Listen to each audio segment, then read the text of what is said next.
Hey everyone, Kimmy here. I am making plum jam. I know I said in my comments on my profile page that I would do jam, and I am.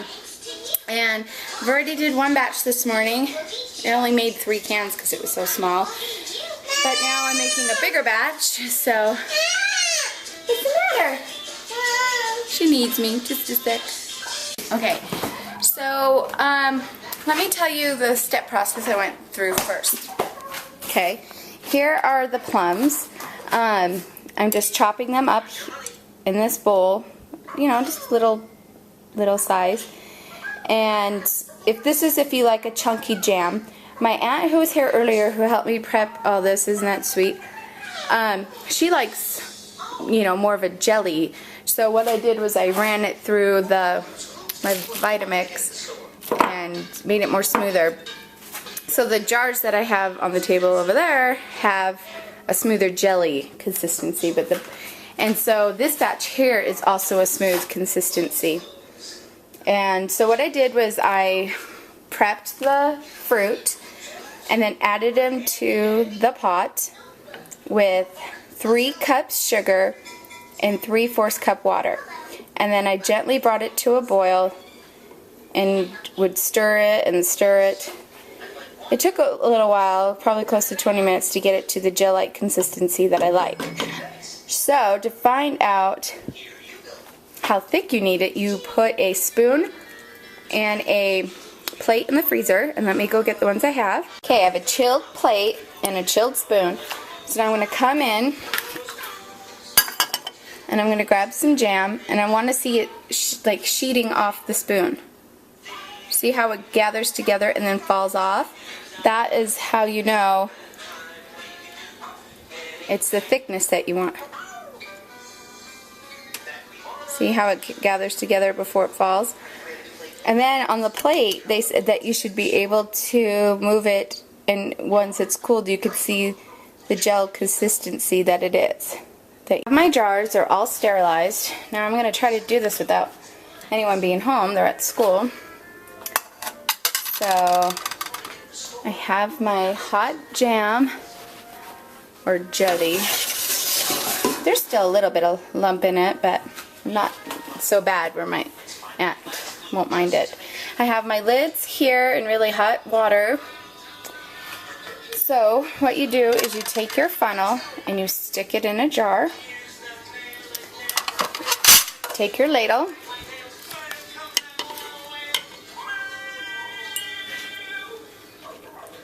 Okay, and then I'll just start spooning it in the jars.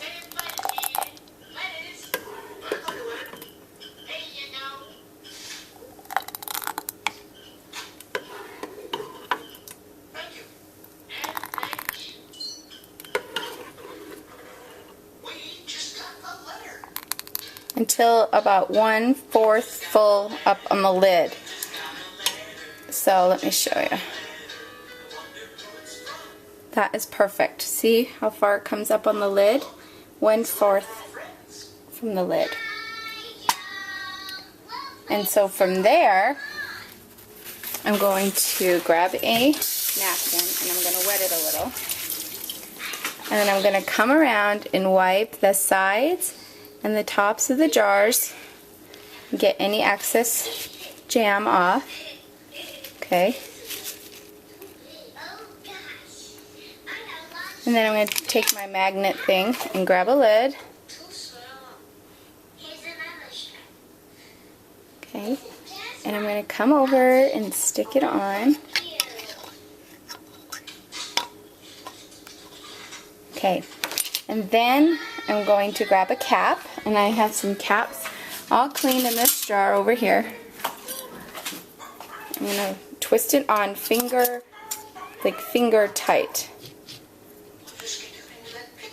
I'm going to need to put this down for that. Now that I have the lids on, I'm going to put them in the water bath. And I have the water bath outside on the outside propane grill. So here is our camp stove that we're using to water bath. And I put in a can to see how high the water would come above the can. You needed at least 2 inches. And I had to add more water. So I know now So I'm going to light it up and get the water hot so I could get the cans in. So I'm going to pull that can out. Well, actually, I could just lift it out with this nifty shelf thing that comes with it.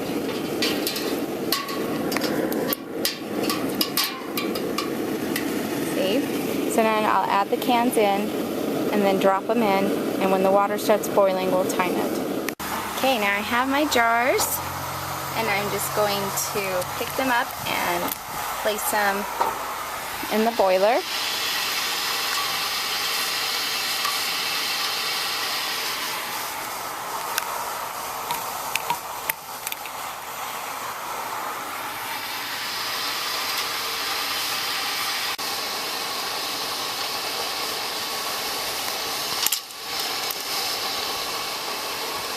Now I'm going to set the tray down into the water, and when it starts a rapid boil, then I'll set the timer.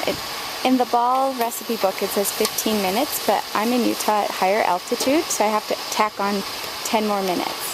So this will boil for 25 minutes, and I'll show you once the lid is on. So I have the cans in with 2 inches of water above them, and they're set in the can, the bath. So now, see, it's starting to boil.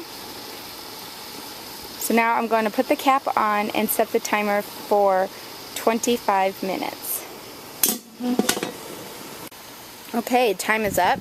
I'm going to turn it off. I'm going to take the lid off. Okay, and they're supposed to sit there for 5 minutes before I pull them out. And here's the thing, they said still sit in the water bath, which I thought it was interesting. So we're going to just let them sit in the water bath for 5 minutes, and then we'll take them out. So next I'm making another batch that I just started chopping to make plum jam, so it's a little more chunkier. And what I love about plum jam is that if you're able to can your own, you're always accessible to it, because plum jam or jelly is really hard to find, and it is really yummy, like over pork chops or chicken if you put it in the crock pot. Really yummy. And I think this weekend I might get the gumption to make plum conserve that has like orange in it, and orange peel and some nuts and raisins, and you could put it on crackers and serve it as an appetizer, or that would be perfect also over a meat, a lamb or a pork chop. So I think I might make some. I know it has pecans in it, or if you don't like pecans, you can put almonds or walnuts in it. Well, I'm canning from the Ball Blue Book Guide to Preserves. They are so great and so helpful. There's so many good recipes and awesome instructions in here if you're a first-time canner. It's really not as hard as you think. I think the only annoying part about it is the prep. Cleaning everything, chopping everything, that is the part that is time consuming. But once you get going in the process and you're in a rhythm, it's really not that bad. So I followed their plum recipe and their book here, and what it called for was 5 cups of like chopped plum, 3 cups sugar, and 3/4 cup water. And so I just threw all that into the pot, stirred it until the sugar was dissolved, and started getting it boiling. It says cook rapidly to gelling point. So you keep testing, like I showed you with the spoon, where the gelling process is with it. As mixture thickens, stir frequently to prevent sticking, remove from heat. Ladle hot jam into jars, and I showed you all that. And seriously, really, it's been going really well this morning, so I still have a lot more to do. If I get tired of making jam, I just might mix up the plums and make some fruit leather in the dehydrator. And if I do that, I will definitely show you. So yeah, so let's get on to that next step of the canning process. Okay, I got all the cans out, the jars out, and as I was putting them down, I heard the sound, so that was cool. So it's working. So when they're all done, what I'll do is I'll, you know, tonight I'll move them. And if any of the lids haven't sealed, I will use them now. I'll put them on the top fridge, or let my aunt know which one she's taking and let her know, you know, use this one now, keep it in your fridge. So I couldn't wait, and I had some jam still in the pot, so I made some toast to try it. So I'm totally gonna eat in front of you guys, okay? Oh my word. Yep. I'm gonna toot my own horn. Toot toot. It's really good. So, try some plum jam.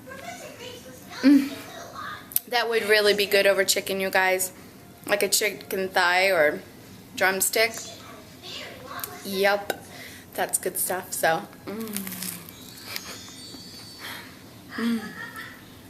Try some jam.